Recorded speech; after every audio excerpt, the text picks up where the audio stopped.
We're all kind of obsessed with tracking our heart rate, right? But what if I told you that a truly healthy heart isn't just about getting that number low? What if the real secret to being calm and resilient is actually hidden in the tiny, invisible spaces between the beats? Well, today, we're going to decode the science of what's called heart rate variability and really get into what it means for your well-being. Oh, you know the feeling. You're in a tense meeting or about to have a difficult conversation. Maybe you're just scrolling through the news and it's all a bit much. And then suddenly you can feel it, that pulse hammering away in your chest. That physical sensation, that's your body's built-in alarm system going off. And today, we're going to figure out exactly what it's trying to tell us. So here's what we've got on tap. First, we're going to learn to speak your heart's secret language. Then we'll dive into the science of it all with a really simple gas versus brake analogy. After that, we'll get super practical with some techniques for immediate calm. And then we'll finish up with habits for building that long-term resilience. Sound good? By the end of this, you'll have a complete roadmap for understanding and even improving your body's natural rhythm. Okay, first things first. Let's decode your heart's secret language. Because to really understand what a calm heart is, we need to go way beyond the basics and learn how to read its more subtle cues. All right, so let's start with the one we all know, heart rate. It's just what it sounds like, the number of times your heart beats every minute. The American Heart Association says that for most of us adults, when we're just chilling out, a normal rate is somewhere between 60 and 100 beats per minute. It's a super important number, for sure, but it is only one part of the story. Now this is where it gets really interesting. Let's talk about something called heart rate variability, or HRV. This isn't about how fast your heart is beating, but about how the timing between each of those beats changes. You see, even when you're just sitting still, the time between one beat and the next isn't perfectly the same. It actually fluctuates by tiny fractions of a second. This used to be a metric that only elite athletes cared about, but now, thanks to all our smartwatches and fitness trackers, it's something we can all see. And here's the part that might surprise you. More variability is actually a good thing. Yeah, you heard that right. A high HRV means your body's nervous system is healthy, it's adaptable, it means you're ready for anything, from a tough workout to a stressful day at work. So in other words, a variable heart is a resilient heart. So what's actually causing this variability? Let's peel back another layer and take a look at your body's master control system. This is the science that dictates the rhythm of every single beat. So think about your autonomic nervous system like it's the driver of your body, and it has 2 feet. One is always on the gas, and the other is on the brake. The gas pedal is your sympathetic system. That's your fight or flight response that revs up the engine and gets you ready for action. And the brake? That's your parasympathetic system, your rest and digest mode that helps you slow down, chill out, and recover. A healthy, resilient heart is constantly and skillfully tapping both of these pedals, adapting to whatever the road throws at it. So what happens when this whole system gets out of balance? Well, a consistently low HRV suggests your foot is pretty much stuck on that gas pedal. Your fight or flight response is running the show. This means your body is just stuck in a state of high alert, and it's really struggling to switch gears and relax.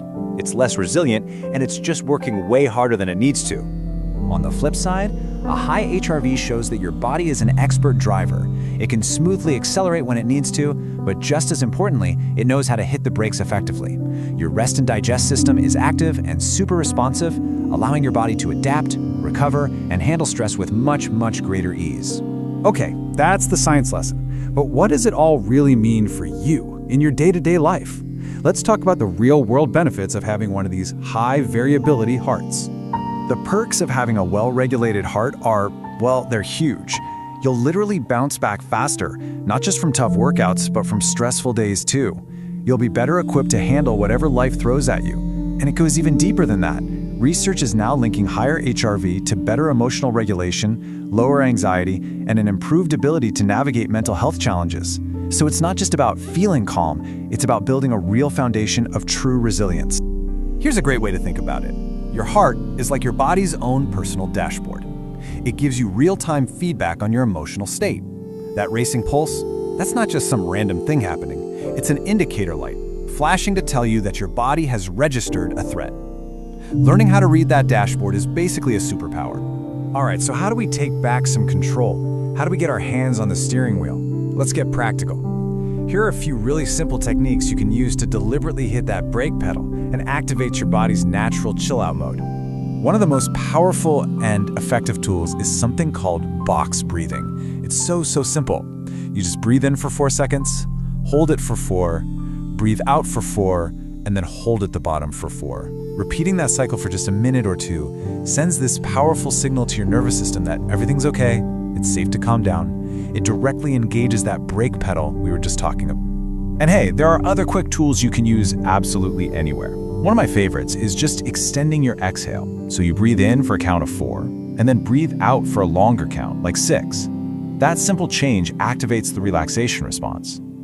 You can also ground yourself using your senses. Name 5 things you see, 4 things you can hear, and so on. Or try the simple power of just placing a hand on your chest.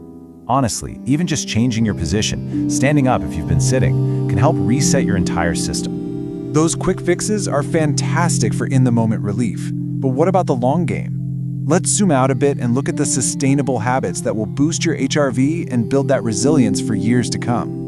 Look, building a resilient heart isn't about some single magical fix. It's all about these foundational lifestyle habits. No surprise here, regular exercise, especially things like yoga and endurance training, is proven to improve HRV. Staying hydrated, so crucial. When you're dehydrated, your heart has to work so much harder. Prioritizing sleep is absolutely non-negotiable because a lack of good rest is a massive stressor on your body.